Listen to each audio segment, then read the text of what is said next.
Spanish, IPYP Spanish. Good evening, ma'am. Very good evening. Excellent. So I have all of you in my participants list. I have 10 participants, including me and Chito. And I have the chat box open. So anybody who would like to put in a question, please put in a question in the chat box. And I will be taking it on an ongoing basis. All right, so I think we will start because I definitely want to finish it today without rushing through. So we were at we tried a few kinds of assessments. We were looking at it and we were seeing whether they were formal, informal. We had gone through these and we had checked out a few of the rubrics that we were looking at. And we were wondering whether which age group would be done. Is it possible for all subjects, different age groups? And we had checked out these things. We had discussed why we need assessment and what kind of climate, what kind of stress-free environment do we need so that we are actually able to assess the real learning and not the stress of the child. And of the teacher, of having to make a million corrections and send back the papers. So we had looked at some of these. We had even looked at a little mind map rubric. I know many of you use mind maps at various points in time in your lessons. Definitely you use for your prior knowledge. Hi, Miss Lisa. Hello, Moshmi. So this is where we were last time, and Good afternoon, ma'am. Very good afternoon. Everybody can use the chat box all the time. I'm assuming that you guys know how to use chat box. You can just type on the chat box, right? So if you want to say something specifically to me, you can direct it to me or just put it for everyone. So not just me, anybody else can respond to you as well. So we are now getting into the, as Bloom's taxonomy, we are not now getting from knowledge and understanding to the apply stage of the rubric, which means we are going to learn exactly how to make rubrics and we are going to be experts by the end of it. Most of us as teachers, we know that there are 4 key types of assessments: diagnostic, formative, interim, and summative, right? These are the big, broad, I mean, there are many kinds of assessments, but these are the big, broad kinds of assessments. Where do you think the rubrics fit in? Which kind of assessment does the rubric fit in? Are they can they be used for diagnostic? Can they be used for formative? Can they be used for interim assessments? Or they can be used for summative assessment? This one I made for in-person session, so I haven't made it into a hybrid one. But let us have it on the chat box. And so everybody can write simultaneously on the chat box. What do you think? So KIIT IPYP3 says all of them. Do you guys agree? Yes, ma'am. Yes, ma'am. That it can be used for formative, summative, interim, diagnostic, all of them. Shiva also says all of them. I think we are all in agreement. So we can use it. So, which means if it really can be an all-purpose tool, it's a good idea to learn how to make it and make it easily and quickly. But creating a great rubric is more than just putting together some expectations on a paper, assigning some percentage points. A good rubric needs to be designed with a lot of care and precision in order to truly help teachers distribute and receive the expected work. And that's when it becomes very important to give the rubrics while you give the assignment, not after you give the assignment or once everything is submitted, then you tell that, oh, this is the rubric with which I'm going to assess you. So a good rubric we need to make and give it before the assignment is where I come from. It is like even Cambridge examinations or BP, the rubrics are always known in advance, and you know that this is what you're responding to. This is what the expectations are. So we did this rules, understanding, baseline, responsibility, integrity, and communication, as we were discussing. These are the 6 steps we are going to discuss today, is where we stopped last time when we were discussing. So either you can make a note or you can take screenshots as you wish, but this would be a good idea to take notes in whichever way you feel. So these are the 6 steps where you actually define your goal, choose a rubric type, and there are big types of rubrics which we will discuss. Anybody has any idea of what are the rubric types? Anybody who has attended the session earlier would like to share? One is analytical. Well done. Who was that? Yeah. Andy. Mind map, self-assessment. One is descriptive, one is analytical. Holistic as well, ma'am. It can be holistic as well. Holistic,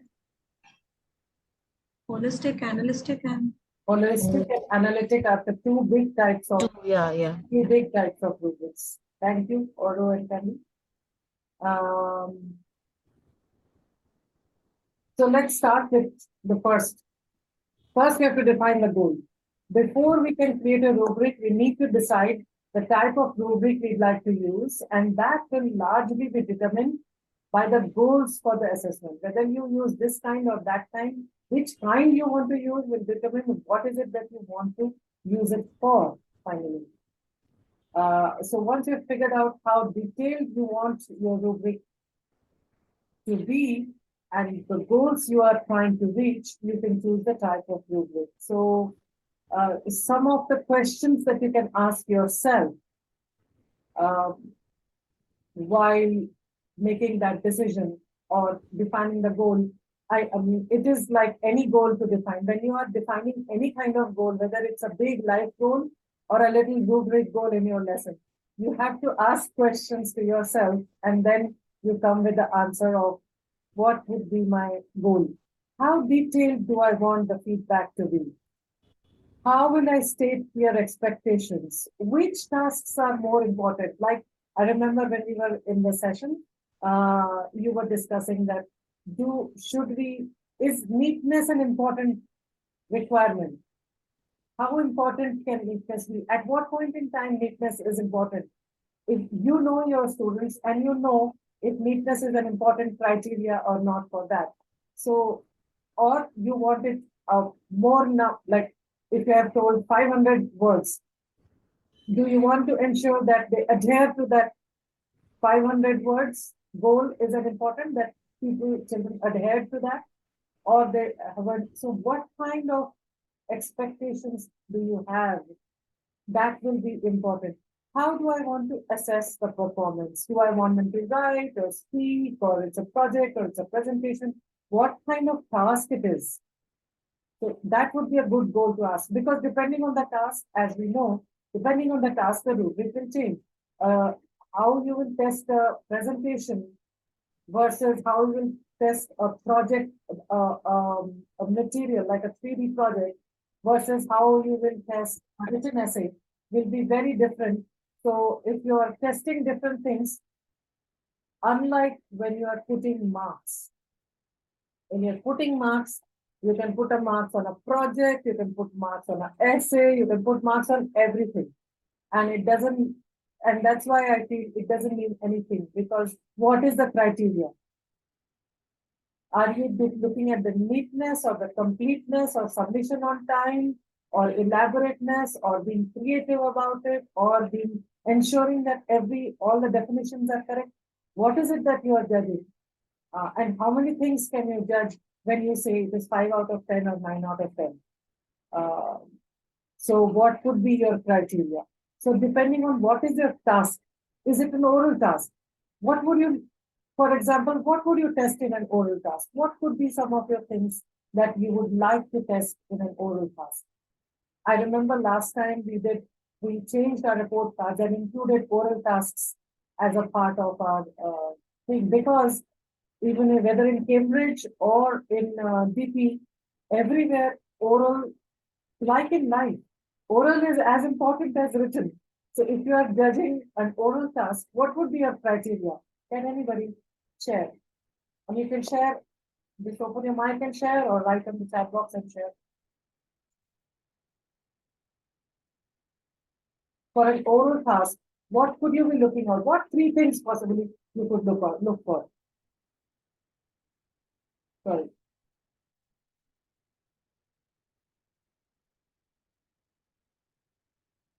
Pronunciation, grammar, vocabulary, presentation, yeah. Yeah, pronunciation, absolutely. Reading skills, yeah. If it is a reading, read oral thing, it will be reading skills. Body language, yes. Voice modulation, absolutely. Is it clear? How relevant is the answer? Just as in a written, the relevance of an answer is important. In oral also, relevance of an answer is important. Just like when at the right time you need a full stop or where the comma comes. So when you're saying it, like, right time where you have to stop or where you have to give a pause. Pause, yeah. So intonation and modulation. Yes. In oral, which is the same as putting pauses and apostrophes and full stop in a written thing, right? Written. So, but the criteria will be different. Fluency, yes, of course. How much pause the child is taking before the child is coming up with the next thought. How much the child is thinking through when they are saying. When will you say this is the acceptable level and this is the exceptional level? Those are the things. I mean, do you want it at an acceptable level or an exceptional level, and what in that task would be exceptional according to you?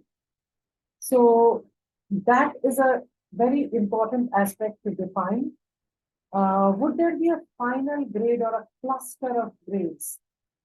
Because as you will see going further, how in holistic and analytic, a final grade and a cluster of grade becomes important. What is like a final grade? Okay, finally you got an A star.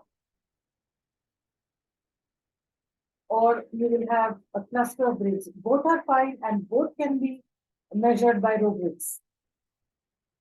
So, but you need to know what is it that you want to give at the end of it. You want to give at the end of it A, B, C, D, E, or emerging, or whatever, not as yet, or proficient, or you want to give a grade or an A star kind of A plus, A 2 stars kind of a grade. What is it that you want to give? Then, thus, you choose a rubric type. You choose an analytical rubric or you choose a holistic rubric. Now, what are they? Some of you know, and some of you can guess by the word itself, analytical and holistic, and both have their uses. So let's see analytic rubric. Here, the performance levels are typically given percentage points or letter grades, and a final grade is typically calculated at the end. The scoring rubrics of SATs or ACTs, these are all standardized tests, but they all are based on rubrics. Then the students take them. They will take their analytical rubrics, scoring rubrics. At the end, they will get a full grade. One single grade they will get. So, like in IGCSE, you have rubrics-based criteria, but in the end, you will get an A or A star kind of a grade. For example, it's a rubric of an essay. It might contain criteria like organization, support, focus. Just simple. It may contain performance levels like exceptional, satisfactory, developing, unsatisfactory. You can change the criteria, the levels as you wish. So, what will it look like? This is useful for grading multiple essays. If it's a holistic rubric, it's useful for like a mass grading kind of thing. It does not leave room for detailed feedback on student work. For example, in analytic rubric for the essay, we had organization, support, and focus. These criteria. For holistic, you could possibly have just one, say organization or use of language or support, as in how well the points were argued upon. However, very difficult to give feedback that whether the student had organized the thoughts well, but could do better with supporting arguments, or the student digressed in focus from the main topic and needed to stay focused more on the same. So that bit of let's see some example and let's see how it becomes clearer. What about this one? What do you think if the criteria are separated? Is the feedback clearer? Or is there more scope for understanding exactly which aspect needs to be improved? I mean, this is a silly analytic rubric for breakfast in bed. But it's so food, presentation, and comfort, huh? So this is an analytic rubric versus, I'll get back to this again, versus check the holistic rubric of the same topic. It's actually quite a good rubric for understanding. So if you say you got 3 out of maximum 4, and this rubric is shared with the one who you're assessing, they would know what you mean when you give 3 out of 4, even if the rubric is holistic. It still gives better feedback if you were to use no rubric, but just gives marks as 2 out of 4 or 4 out of 4. The description of the criteria is very key for assessment. So holistic or analytic. I feel that rubric is still a great tool for student understanding. It's the other day when Candy and I were interviewing the teacher and we had this discussion. Okay, what would you give me at the end? She asked, how many marks would you give me out of 10? And I said this much. And what would she understand? What did I give her marks on? And I wanted to describe to her, at least in holistic rubric terms, that what is it when I'm saying this much out of this much, what is it that I'm putting the marks on? So what do you say about, how do you think about, let me hear about something. What do you think about this?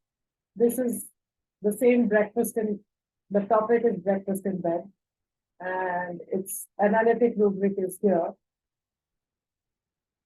And this is holistic rubric.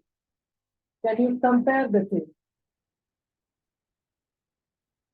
Ma'am, the analytic rubric is quite specific, I believe. Some things are like tray, napkin, or silverware, maybe dirty or missing. But it's kind of very specific, which you can see right now. Okay. Very detailed. Very detailed, huh?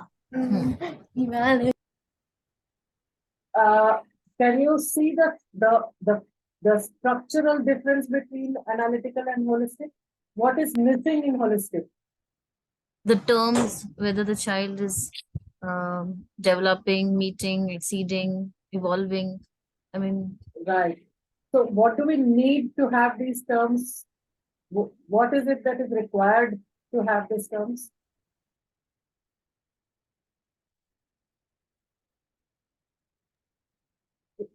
What are these? So on your left-hand side, there are different descriptors. Descriptors. These are criteria. Criterias and Criteria descriptors. of Oh, those are food. descriptors. Yeah. 1, 2, 3, 4 are These- descriptors. Yeah, and the ones which are in the columns are the The criteria. Criterias. descriptors. Okay. You Then are, 1, 2, 3, 4 are? you are describing their levels. Levels. Oh, okay. levels. There's criteria. The criteria of whether of food, of presentation and comfort, right? Food, presentation and comfort. Okay. And then because you have put a criteria, now you can describe the criteria. Okay, so the inside written work is a descriptors, like Because it is describing. describing. Hmm. You are able to describe a criteria. Because then only you can put the levels. If you are not able to describe a criteria, then how do you know at which level they are? Then you can say, Yes, okay, yes. it is a, then it becomes holistic. So let's see this one. So it's only a big description. There's no criteria here. And because it's one single description, you have not been able to put levels also. So you don't know whether it is at what level it is. See, here, most food is cold, or all food is perfectly cooked and seasoned, or all food is at correct temperature, adequately seasoned, and cooked to eater's preference. Adequately, you see the word adequately, not perfectly. When you're saying accomplished, it is saying adequately and not perfectly. And when you're saying developing, it is saying some is colder or warmer than it should be, and is under or over seasoned, and is under or overcooked. Do you see the difference? And if it's a beginning, it's most food is colder or warmer than it should be. So it's most food, some food, and in the all food category also, it is either adequately seasoned or perfectly seasoned. Right? And then what is written? Additional condiments are offered. So not only this properly salt and peppered, you have offered some sauces and other things as well. Your additional condiments are offered. मतलब पराठा गरम भी है, बढ़िया से नमक मिर्च भी है, लेकिन उसके साथ आपने अचार और दही दिया है. हाँ, अगर अचार और दही और चटनी भी दी है, so you added it. So then it's exemplary because you've got everything. So that becomes the differentiator. And I have a question. ask. Ma'am, I was just going through some articles. So when they make some rubrics and all that, so we write how often, we write adequate and all that. So now the question, how will you term how adequate is how adequate it is? Often is how often it is. Yes. So how do we measure that? Now It can be often, or it can be adequate for one and can be inadequate for anyone else.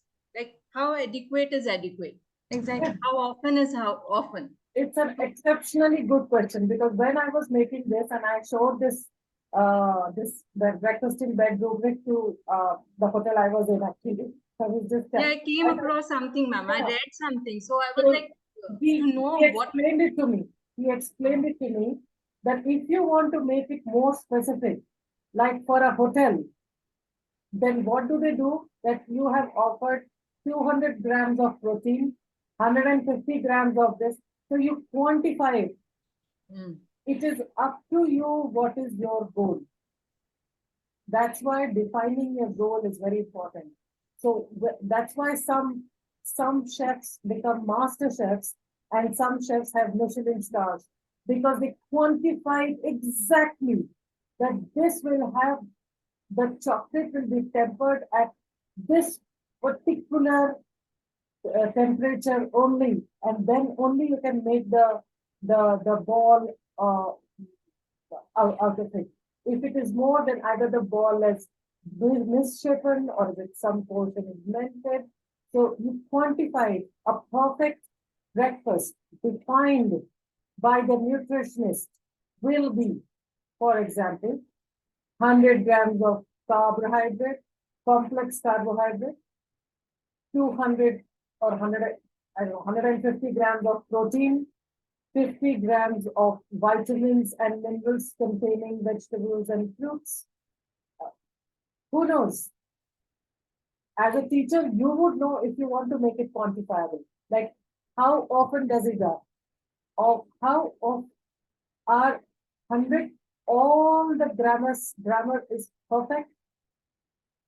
All the punctuations that we have taught are used appropriately, or if there were opportunities of using 10 punctuations, the child has used only 5.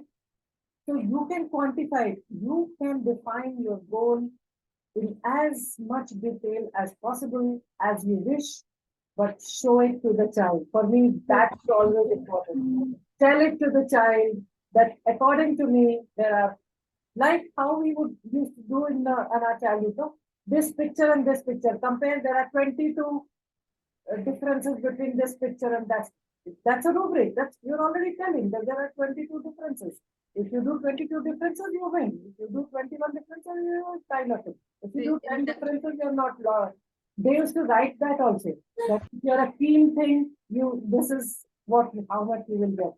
So, ma'am, in descriptors, we can always write, say, suppose if I'm teaching them strategy. So, if I've taught them 5 strategies, so in descriptors, if a child can use 3 or more strategies. Yeah. That comes as my quantifying it. Absolutely. Okay. Yes. Because then there is no confusion. There is transparency. I did that last time, though. Yeah. I did that last time. Did that last time. Just confirming. Yeah. In rubric, I stand for integrity. When you know and the child knows, then there is no problem. And C stands for communication, which means you have to communicate. And the more specific you are, you will see how the children, they will raise their own standard. You don't have to tell them that this is, when you say that you must present a neat word. Imagine if you describe what neat means. That all the letters are similar in size, or they keep to the margin, all the lines all the words are legible. You define what is neat. If you define just simply that as long as I am able to read, it's neat. Fair enough. But if you define that वो side में लाल margin होना चाहिए, बीच में 1.5 का space होना चाहिए. You know, when you are writing your PhD thesis, that's a requirement. You have to put some 1.5 dub space between the lines. And when you don't do, they send it back to you for redoing it, because it's a requirement that when you are submitting the thesis for approval, you have some 1.5 or 2 space in the title. So yes, people do quantify it from the smallest age to the oldest. They won't say it, make it neatly, but they will say that these are the requirements, please follow it. So then, this is where learning objectives of your unit or the course come into play. They are very useful to create criteria of your rubrics. So that's why I'm always telling, mind your learning objectives very, very carefully, because those are, your objectives are mapped to the outcome, and outcome is for assessment, and assessment is your rubric. So if you don't have objective clearly, you will never have outcome clearly, and you will definitely not be able to make a good rubric. So you want to be able to spot the criteria quickly while grading, and be able to explain them quickly when instructing your students. In an analytic rubric, the criteria are typically listed along the left column, as we saw. Left column, criteria, in between descriptor, on top, levels. It's a simple structure of rubric. So you make a list of knowledge and skills that you would like to assess for the project, group them according to similarities, and get rid of anything that is not absolutely critical. When you are teaching grammar, what kind of criteria will you put versus?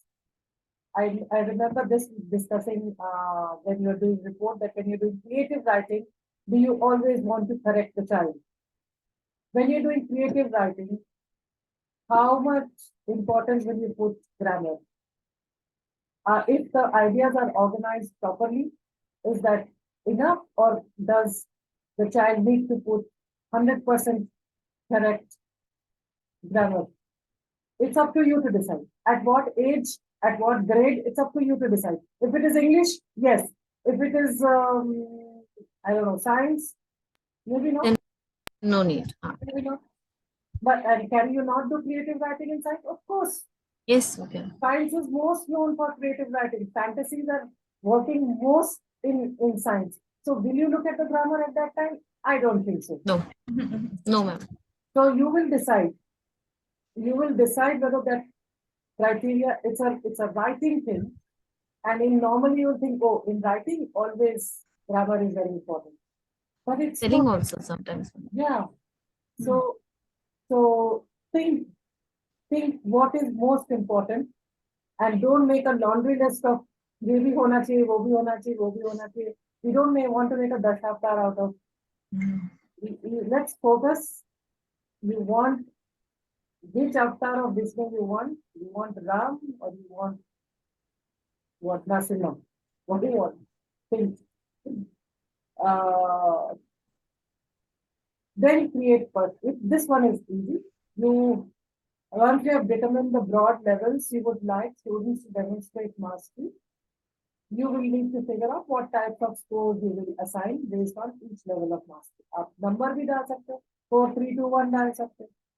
Yeah, exceeding and exceptional kind of things, and not yet, and beginning and emergent type of.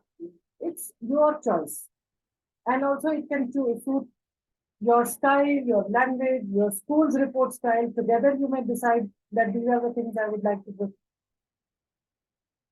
I was just asking, Uh-huh. the words that we use in our levels, can it change in every worksheet we make, or do we have to follow a standard? Ideally keep them as same as the levels. The child knows, gets used to the it. child knows, gets used to it, because if it's exceptional, satisfactory, emerging, the child knows if I'm emerging, I'm at this level. I'm emerging in this, but I'm exceptional in that. You know. Okay. Okay. Because It's better to keep it one for the whole year, I think. It is confusing for the child otherwise. Yes, yes, yes. This is probably the most difficult step in creating a rubric. But as we have seen last time, if you can create the exceptional one, like the one extreme one, the best what you're expecting, then you can draw it back to the most. So we have gone through this with IPYP last year. I think we can you can again teach your fellow beings that it takes a little time, but once you get a hang of it, then, and the beauty of it is you can use it again and again and again. So in an analytical essay rubric, as an example, if your criteria was organization, and you use the exceptional, satisfactory, developing, and unsatisfactory scale, you would need to write the specific content a student would need to produce to meet each level. For example, I've just color-coded it accordingly. So if it's exceptional, for example, you go to the first one, if it's exceptional. Organization is coherent, unified, effective in support of the paper's purpose, consistently demonstrates effective and appropriate transitions between ideas and paragraphs. Now, mind the words. Coherent, unified, effective, consistently demonstrates. If it is satisfactory, or let's go to the complete unsatisfactory. Is confused instead of coherent and unified, you've gone to confused and fragmented. You can look at the opposite words and you know what is the exceptional and what is unsatisfactory. What is coherent? Either you're confused or you're coherent. It's two extremes. So once you write one descriptor, it's easy to make the other descriptors. So spend time in making one descriptor clearly and categorically. Then you can make the other descriptors easily.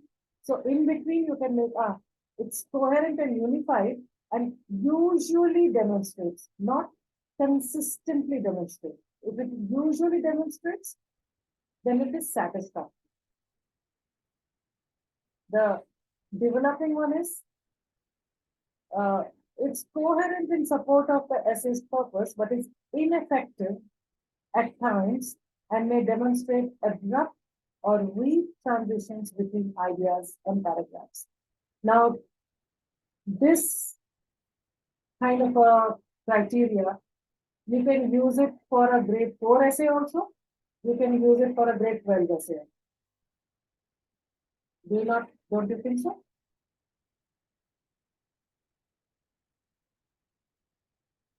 All you have to do is you have to make the word a little simpler. Simpler for the child to understand. Because you want the student to understand. But this is your fundamental criteria for the essay. You make it simple this is especially for kids teachers because some of them are teaching grade 6 to 12. So grade 6 will have a different understanding and a grade 12 will have a different. So you might just change the language a bit, but it's pretty much quite usable for both. A holistic rubric will not break down the essay's grading criteria with such precision. The top 2 tiers of holistic essay rubric would look somewhat like that. When Lisa said that excellent composition and strong composition. Now, how do you differentiate between excellent composition and strong composition? It is subjective. So in holistic, it is not quantified. I mean, that's one of the reasons I prefer analytic because it's clear to me and it's clear to child. And I grade papers across schools. So I don't want to be partial to one school or one category than to others. So anytime it's a good test when you pick up your own graded paper after 3-4 days and grade it again, and if you still give it the same grade. So you know that your criteria is well made. Otherwise, mood के ऊपर depend करता है. Someday something might be looking excellent for you, and someday something might be okay, it's strong, but so both have its uses, and you can use. They are still better than using marks. Even if you are using holistic, even if it is a simple way of using rubrics, you are still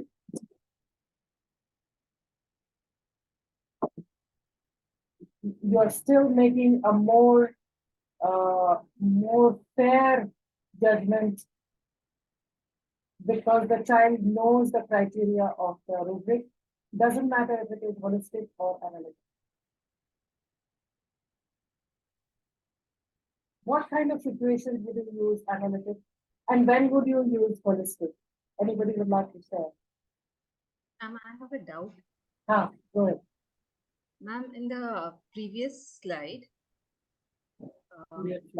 where you showed analytical type organization. Ma'am, can this be made into a holistic? See, suppose the criteria, this whatever is written, organization is coherent, organization. I mean the descriptors. We saw that initially when you showed one slide where the holistic rubric is like there are 4 rows and the level. Which one? Yes.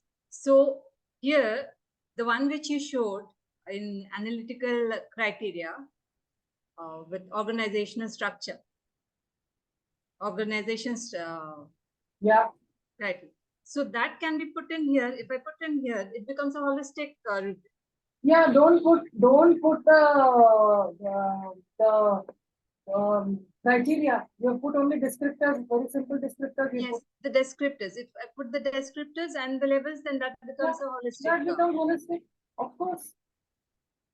Any holistic can become analytic and any analytic can become holistic. Rubric, bhai bhai.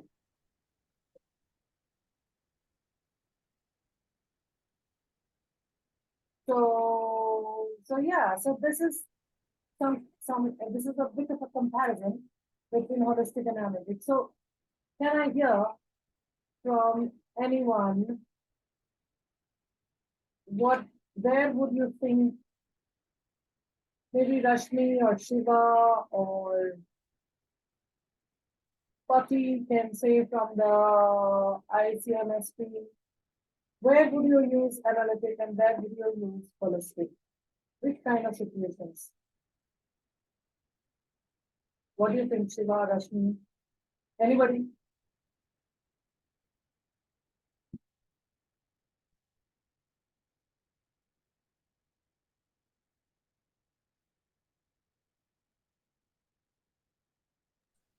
Are we talking about any particular subject would be, or would it be like what kind of assessment we can use? Yeah, I'm wondering whether Rashmi and Shiva and all are there or Ma'am, this is Dr. Pati. yes, Dr. Pati.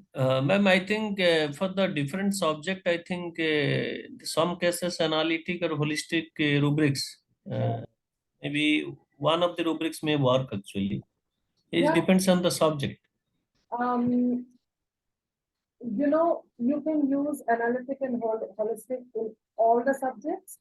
In what situation will you use holistic or analytic is a thing. Yeah. So can you give me an example? But ma'am, depending on the subject, suppose the subject is completely, suppose theoreticals completely, is no deduction is there, then at that moment, if you go for holistic, I think analytic rubrics should be better. If we go for the theoretical pattern, if the lesson contains problematic patterns, and then I think holistic rubrics may be work. Yeah, it may be better. Absolutely. If we are trying to test them on like on a particular topic or a subject, I mean, or a concept, and whether we want more of detailing there, whether the child has understood the concept more clearly or not, then the analytical would be applied because that would be more detailed. Right. So And a quick test. If we are having a quick test on a topic, it can be a surprise test or it can just be a few minutes like warm up something before we start some lesson or something. There we can use this analytical formula. But when we have all round on a content, we want to check the every type of understanding a student has a grasp on that context, there only we can apply this holistic rubrics. Content again, Ma'am. in analytical, Ma'am, I think you want the detailing of whether the child has understood or not. you just said the opposite. Opposite, exactly. Yeah. Yeah, exactly. It is the opposite way, ma'am. Actually, The ma'am, warm-up if in should case, be exactly. I think ma'am, we if use in an case, Okay, you ma'am, say go ahead, something. please. Okay, you Go say ahead, ma'am. please. Please go ahead. No, I think we use an analytical rubric to show the child where his strengths and weaknesses lie and how he can work to get better. Basically, to scaffold the Yes. child, analytical would be a better tool. And when it comes to holistic, once the analytical rubric and everything has been done, at the end of the year, we can go for the holistic. Holistic. Yeah. For instance, ma'am, if at all we take being more specific, if at all practical based questions we are giving, or analysis based type of questions we are giving, or discuss type of questions, all these questions are analytical type. So wherein Yes, absolutely. And if in case you are like direct scoring, fill in the blanks, multiple choice questions, wherein Then you it are becomes holistic. so it becomes more holistic. Exactly. So Yeah. practical approach is where we use analytical a lot in Yes. sciences majorly. Yes. Yes, ma'am. Yes. Mm. Yes. You use an analytical rubric. I like to use analytical rubric when there are big projects, like Projects. more marks are there, big projects, because it just helps the child to improve and ensure that they're submitting the best work, because Yeah. there are very clear criteria and descriptors are there. So the child produces a bit higher quality of work, the more descriptors are elaborate. Varsha, I think Varsha's Varsha has a- question, yeah, interesting question, Varsha. Can analytic and holistic be done side by side? What do you think? Ma'am, I think it could be because, as you said, project work. So, yeah, that will be taken as analytic mode. But there are some points where we can take holistic. Like, for example, if they are preparing something, like they are preparing any model science for science exhibition. So before we going for, obviously analytic will be done in the end, but before choosing some materials and looking for the things, they I think they will go for the basic things. Holistic, like we are just putting a tick mark na, that these things are available or not. So holistic can be a subset of analytic, I think. That's a very interesting way of using it. Ma'am, I would like to add a point, ma'am. If at all a child is working on the project, and if at all he is picking up material which is the most suitable, then don't you think it is more analytical than holistic? That's how Isn't you it? yeah, you That's can, it's up to you. Again, when you determine the goal, that is the time. When do you decide whether I should choose analytic or holistic? It's when you are when we discuss that, it depends on the goal. 1 second, I'll go to that. How do you choose? Choose a rubric type. So when you define your goal, and that is the time you want to choose how detailed your feedback you want to be. You want it to be. You choose the type of rubric. Why? Because for example, let me tell you, when do I use I'm an analytic rubric fan because I'm an analytic person. So I do for everything I have a analytic thing. We also use the same. We also use analytical mostly. Yeah. And then you will use holistic. Yes. So when I give homework, I put a quick holistic rubric to it. Because like if I have got 3 things to say about a particular homework, that I need you to do this, and I need you to be very creative about it. I need you to be independent about it, and I need you to be able to present it in 5 minutes. And But ma'am, I'm that's it. just a doubt. If if I'm giving homework and I'm going to give a rubric, how do I know how the child has done it on his own? Someone has helped him. So do you think You have given in it a- a grade. It's all right. The child can come and tell you that I did it myself. See, it's very important when you are discussing rubrics with the child. teaching him Very integrity? important. Integrity. is very Integrity. important. You want the teacher to be fair.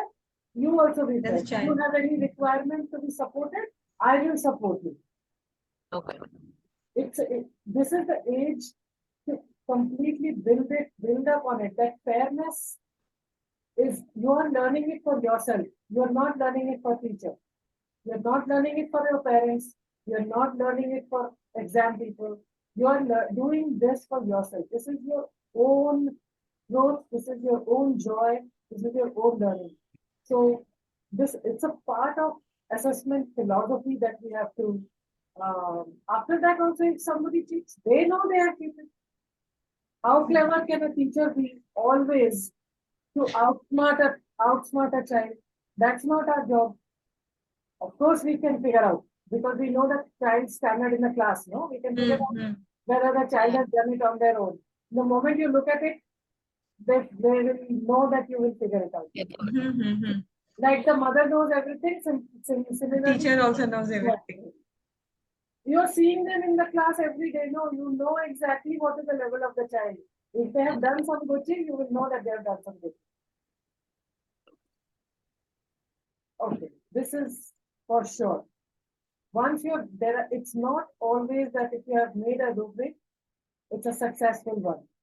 The children will come and tell, Miss, we should have added this also as a criteria. I have had it so many times. So I usually do 3 or 4 criteria and I leave 1 criteria as a blank. And the children come and tell, for me, you put this criteria because this was my focus. So that last criteria becomes very specifically for that child. And I'm totally fine doing that extra work for that. Because some children, like this, some child said that, okay, use of materials, appropriate use of materials was my criteria. So one child said that I only use because his father is a sustainable, very like UN representative, sustainability. So they used only recyclable material for that entire project. It was a big project. So it was his criteria. And he said, I want to put sustainability as a criteria for me. So in fact, other children also said, we can also put that and we can also, people went and revised their projects based on that. So I sometimes, for little older children, I leave 1 criteria as their choice criteria. And you'll see how interesting new criteria will come up. And the next year I use that criteria. So most of the time, actually, honestly, I develop the criteria with the students. I don't sit and develop it all on my own. The moment the children are able to articulate, like in grade 3 or 4, they will tell you what criteria to put. They will even tell you what the descriptor. They were not able to tell you exactly the language, but you know what they are telling and you can translate it into the language. And your kids are very smart. Your 4th, 5th children are very smart. They will actually sit and tell you what criteria to do. Your 6th graders are like too smart.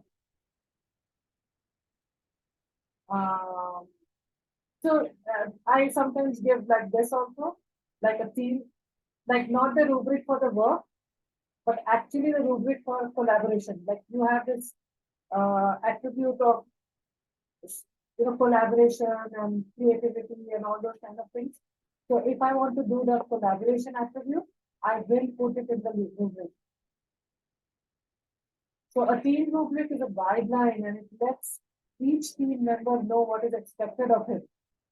For example, a team rubric contains detailed description for tasks that will be done while the students are working as team. It states acceptable degrees of behavior. It also defines consequences for a team member who is not participating and lists actions or tasks required of each team member for the completion of the successful project. For example, newsletter for the class. It's a teamwork. You define which child will take which role. They can define which child will take which role and have they fulfilled that role. If they are decorating the class, it's a teamwork. Put a rubric out there and you will see how beautifully the team will work. Because we are defining the expectations and the roles very clearly. And today I tried doing online. Today I tried doing team pairing with them. Like I used Think Pair Share, and I made them pair and I gave them to decode sentence. So I gave them alphabets and the numbers were being written. So one team, like a pair of two, one team, both thing, one child was working, the other child wasn't working at all. So that child later called me up and she was like, ma'am, how do I make the other person understand that person is not getting involved? So in that case, we can give them a rubric like this and then ask them to evaluate themselves. Yeah, absolutely. And So if you give the rubric beforehand, the chances that the non-participation person will participate. uh,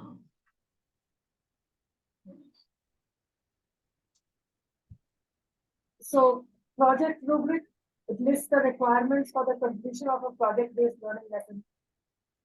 It's usually some sort of presentation or a word process document or a poster or a diorama like we were discussing or a multimedia presentation or a combination of presentations. So as a teacher, you can create a project rubric and the students can create with you the rubric and it can, they can collaborate, they can help set goals for the project and suggest how their work should be evaluated. Together, the teacher and the students can answer these questions. Create a rubric along with them for a project base. Try it next time and you will see you will get better quality of projects from whatever otherwise they were submitted.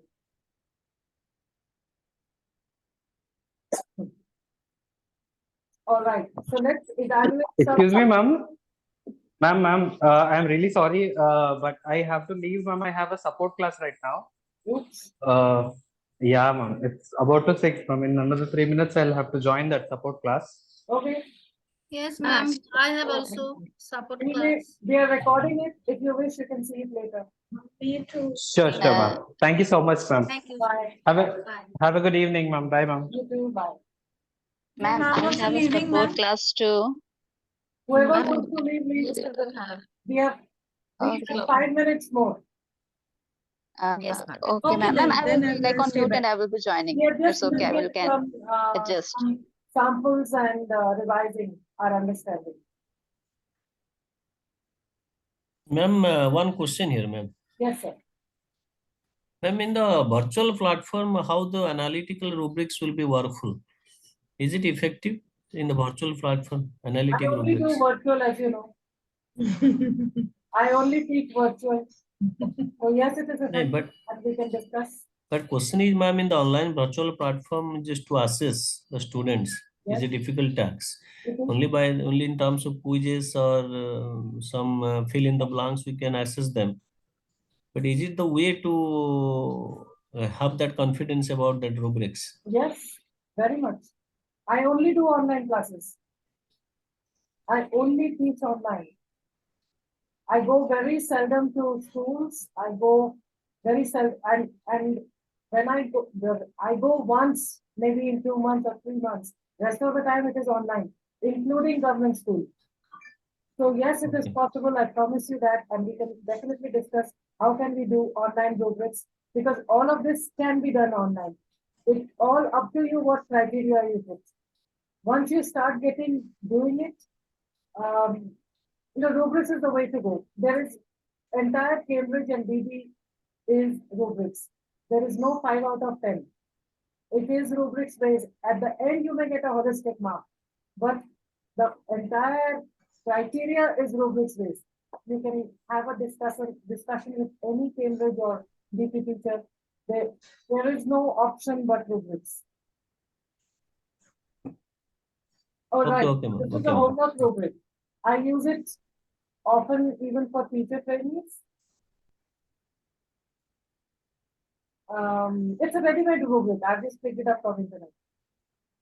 And there are many rubric making things available, but actually you don't need. Once you start making rubric, it will take you 10-15 minutes to make a rubric, but once you are done, it is done.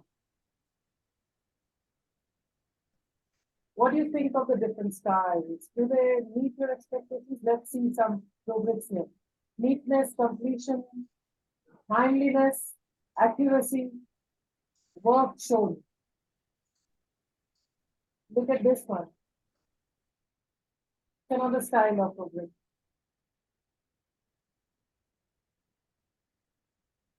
You think you can use it for projects? It's simple. All directions were followed. I think I saw today grade 6 had made some cloud project. You can ask the teacher if she had given a rubric, what was her expectations? Rashmi, you can give a project and possibly put a rubric and check it out. We're just evaluating some rubrics. What do you think? This is a holistic rubric for a landscape, like an art. Drawing. The art also needs to be measured and judged. If anything you are doing, you should evaluate it, no?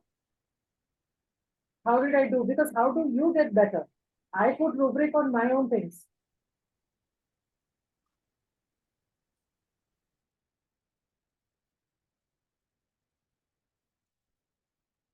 What about this one? It's a holistic rubric for second grade. Second grade teacher.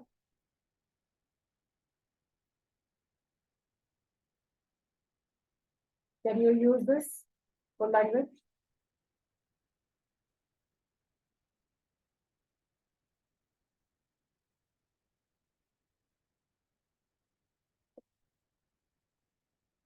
Do they meet your expectations, or you would like to change something in this rubric?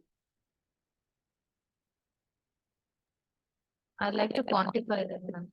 You like to quantify this? No one is liking holistic rubric. So I get your analytic rubric. See, they give a range. You can give a range of marks. And it's fine.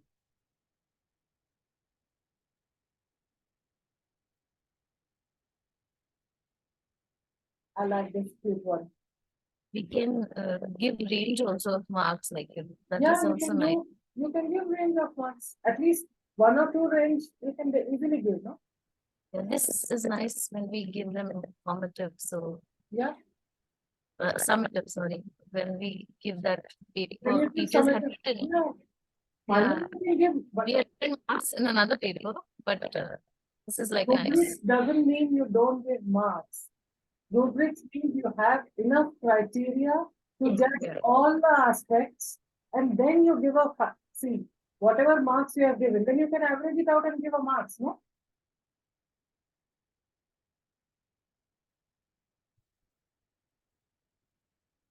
Do you think this can be used? Do you think that Michelle's children will understand? How many stars can you get? 1 star, 2 star, 3 star, 4 star. Michelle is not there. You have lost Michelle. They may enjoy it, ma'am. You will like it, right? Yeah, ma'am. Michelle's kids will understand this. Yes. Daffodil is there? No, they are class meeting. Okay. What class are you doing at this point in time? Ma'am, support class, evening, Oh, extra class. so this one is a cool one. I'll take 1 minute more and we'll go. Yes, ma'am. Just showing you different kinds of rubrics. Small children, big children. Let's see the same thing. First grade math rubric.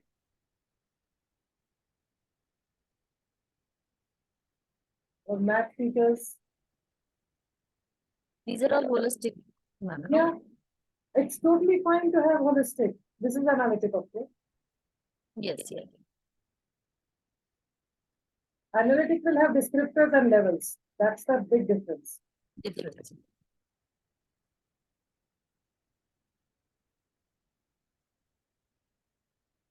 This science fair rubric I used recently in a CBSE school locally. I mean, they modified it, but this was the basic thing that I used. This is for presentation, and I really have seen children improve when they have this kind of a rubric given for a presentation.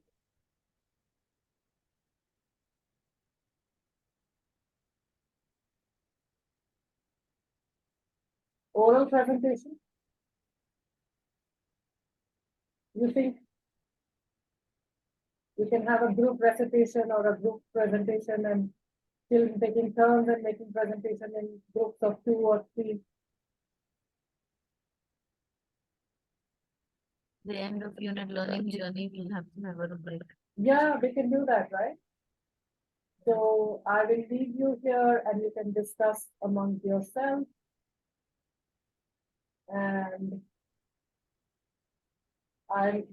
here are some online rubric making websites to generate your own rubrics. You can use them, but by now you are proficient enough. I think you don't need the help, but still you can generate online rubrics.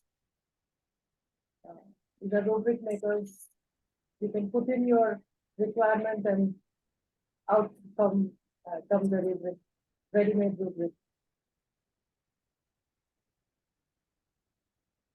All right. End of story. I'm going to not take your time. I'm going to ask you just a question. We started with this to rubric or not to rubric. What would your answer be to this dilemma now? Rubric. To rubric. Rubric. To rubric. So anyone, if you are at any point in time struggling to make a rubric, just share with me and we can work on it together.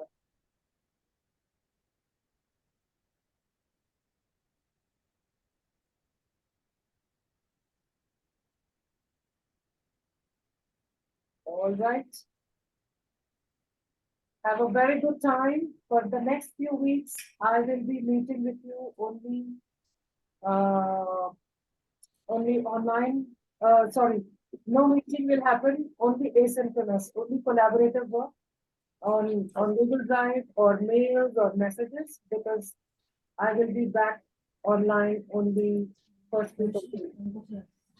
Okay, ma'am. Thank you for your personal introductions. Okay, ma'am. Thank you. Anytime, Bye. reach out to me. You have my number, you have my Yeah, email. yeah. No. Okay, I'll send And it. I'm always available on WhatsApp and mail. Hmm. That should not be a problem. Okay, ma'am. Okay. I'll be Bye. working all through, but just the timing will not match for online meeting. Okay, ma'am. All righty, bye. Have a Bye. good evening. Bye, ma'am. Yeah, Thank you so Bye. much, ma'am. Good evening, ma'am. Bye bye. Thank you, Have a safe journey. Thank you. Bye.